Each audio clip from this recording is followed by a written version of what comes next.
Halo teman-teman semua, welcome back to my channel Reza Faname. Assalamualaikum warahmatullahi wabarakatuh. Teman-teman dimanapun Anda berada, kali ini Reza Faname akan membagikan sedikit ilmu tentang filosofi tambak. Mungkin teman-teman sudah banyak mengetahui apa sih itu tambak. Namun filosofinya mungkin masih banyak yang belum mengetahui. Olehnya itu konten kali ini saya akan bagikan itu apa itu filosofi tambak. Jadi sebelum kita lanjut ke pembahasan filosofi tambak, jangan lupa like, komen, serta subscribe channel YouTube saya dan share ke teman-teman kalian. Jadi saya akan membawakan presentasi itu filosofi tambak. Sudah bisa dilihat slide-nya sudah ada. Jadi teman-teman, sebelum saya lanjut, saya menghimbau teman-teman jangan kemana-mana untuk sementara waktu. Tetap di rumah saja, stay home, stay safe, and selalu jaga kesehatan agar kita semua terhindar dari pandemi COVID-19. Oke, langsung saja. Ini adalah filosofi tambak present by Reza Faname. Jangan lupa subscribe channel YouTube saya, Reza Faname. Oke, jadi filosofi tambak itu adalah salah satu kesatuan di mana T itu adalah tanah, A itu air, M itu manajemen, B benur, A aklimatisasi, dan yang terakhir K itu keamanan. Jadi keenam unsur ini itulah filosofi tambak, dan yang akan kita bahas satu persatu di slide selanjutnya. Oke, jadi langsung saja kita lanjut ke filosofi pertama dari tambak, yaitu tanah. Tanah berperan sebagai substrat habitat hidup udang, memberikan ruang bagi udang untuk beraktivitas dan istirahat di atasnya. Juga berfungsi sebagai wadah penampung air dan berinteraksi dengan memberi dan menerima nutrisi ke dan dari air. Bersama-sama mendukung proses kimia dan biologi dalam satu kesatuan unit ekosistem kolam. Jadi tanah ini sangat berperan penting karena di tanah inilah sebagai tempat penyangga kehidupan udang, di mana yang kita ketahui bahwa media dari kehidupan akuatik baik itu udang maupun ikan itu adalah air, dan tanah sebagai penyangga dari air tersebut. Oke, lanjut ke filosofi kedua, yaitu air.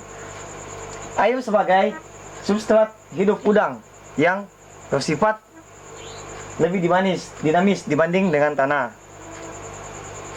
melangsungkan reaksi kimia biokimia yang kompleks dengan sifat fisik dan sifat kimia dari banyak kombinasi reaksi dan komposisi makro maupun mikro hara tertentu yang harus dipahami betul oleh petani tambak untuk dapat memanfaatkan dan memanipulasi untuk tujuan budidaya dengan teknik terapan fisika, biologi, dan kimia. Jadi pada air itu terdapat sifat fisika, kimia, dan biologi. Nah, ini yang harus diketahui oleh petambak-petambak. agar di dalam membudidayakan udang maupun ikan, dia bisa mengontrol dan mengetahui kandungan-kandungan fisika, kimia maupun biologi di dalam air tambak. Maupun lanjut ke filosofi selanjutnya, yaitu manajemen. Manajemen di tambak meliputi banyak hal. Di antaranya itu manajemen umum, pengaturan perusahaan, keuangan, personalia, pengadaan barang dan jasa, perencanaan dan sosial kemasyarakatan. Manajemen produksi yaitu meliputi perencanaan dan pelaksanaan kaidah-kaidah budidaya seperti manajemen pakan, manajemen pengelolaan tanah, air, dan manajemen pencegahan dan penanggulangan penyakit dari komoditas yang dibudidayakan, baik itu ikan maupun udang. Serta manajemen pengembangan, yaitu quality control. Jadi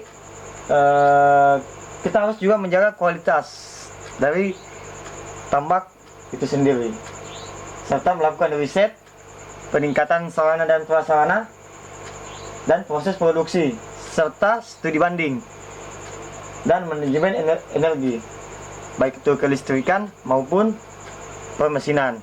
Jadi manajemen ini harus juga kita pahami betul bahwa banyak manajemen yang harus diterapkan di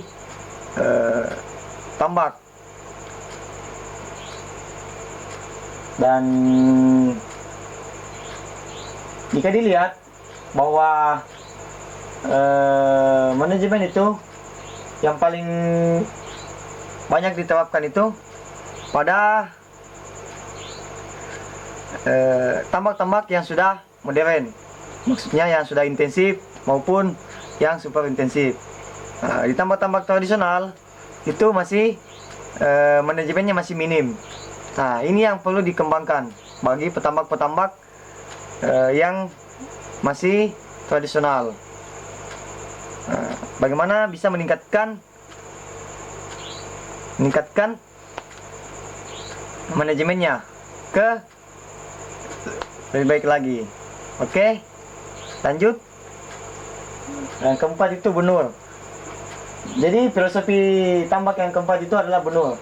Benur menjadi penentu ketika semua persiapan dan pemeliharaan yang intensif dari tanah dan air telah dilakukan dengan perencanaan dan pengaturan kerja yang baik. Produksi benur yang baik atau pemilihan benur dengan membeli dari pihak dua haruslah sesuai dengan kaidah standar baku mutu yang berlaku. Jadi benur ini sangat penting karena jika benur yang kita beli, yang kita stocking di tambak itu kurang bagus, maka bibitnya itu biasa mengalami kegagalan di dalam budidaya. Jadi benur yang baik itu memiliki sertifikat SPF atau spesifik patogen free atau bebas dari patogen, dengan yang satunya lagi SRP yaitu spesifik resistant free.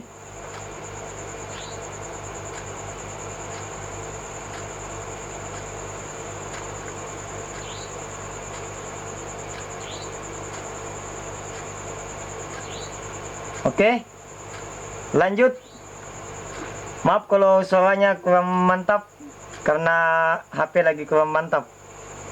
Jadi yang kelima itu filosofi yang tambak yang kelima itu aklimatisasi. Jadi aklimatisasi itu sama pentingnya dengan pemilihan atau pembuatan benur yang baik. Menjadi penentu dini di awal tahapan proses budidaya dan bersifat tidak dapat diperbaiki kecuali dengan penggantian ulang. 1 jam atau 1 hari yang akan menentukan keberhasilan budidaya secara keseluruhan. Jadi aklimatisasi ini itu bagaimana kita mengkondisikan benur yang kita akan terbawa ke wadah tambak kita yang sudah lahan yang sudah siap. Jadi tahapan-tahapan aklimatisasinya itu biasa ada dua. Biasa itu kita aklimatisasi pengondisian suhu, kemudian kita pengondisian air pada wadah media lahan budidaya, seperti itu. Oke, lanjut yang keenam. Itu filosofi yang keenam adalah keamanan. Jadi keamanan di tambak itu meliputi keamanan produksi dan keamanan perusahaan. Keamanan produksi dipelihara dengan menerapkan sistem konsep yang konsisten dan kaidah biosecurity yang berlaku. Sementara keamanan perusahaan dipelihara dengan melakukan usaha dan tindakan persuasif terhadap masyarakat di sekitar dan melakukan tindakan tegas secara hukum terhadap kriminalisasi terhadap tambak seperti pencurian ataupun penjarahan. Jadi keamanan juga sangat penting di tambak, karena kalau tambak kita tidak aman, maka organisme yang kita budidayakan, baik itu ikan maupun udang, itu bisa saja ada yang melakukan pencurian atau penjarahan. Olehnya itu keamanan sangat penting di tambak. Kemudian keamanan pada lahan tambak juga pun harus dijaga, baik itu mungkin dari hewan-hewan liar, sapi, kambing, maupun mungkin burung. Jadi memang keamanan sangat penting di tambak. Itulah ada 6 kaidah filosofi tambak yang saya bisa jelaskan. Yang pertama tadi itu tanah, kemudian air, yang ketiga itu manajemen, yang keempat itu benur, yang kelima itu aklimatisasi, serta yang keenam itu keamanan. Oke, mungkin itu saja presentasi yang saya dapat sampaikan. Semoga bermanfaat dan teman-teman bisa membagikan ilmu yang saya bagikan. Dan nantikan konten saya di YouTube.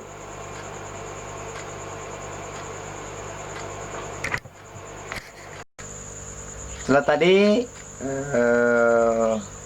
filosofi tambak yang saya bagikan, semoga bermanfaat dan teman-teman bisa memahami apa sih itu filosofi dari tambak. Oke, jangan lupa terakhir support saya dengan cara subscribe channel YouTube saya, karena subscribe itu gratis, tidak pakai biaya. Dan jangan lupa aktifkan loncengnya agar tidak ketinggalan video-video konten-konten saya yang terbaru. Oke, terima kasih. Jangan kemana-mana, di rumah saja. Stay home, stay safe, jaga kesehatan, dan semoga pandemi COVID-19 ini cepat berakhir. Oke, stay with me on YouTube. Assalamualaikum warahmatullahi wabarakatuh. Salam Reza Faname.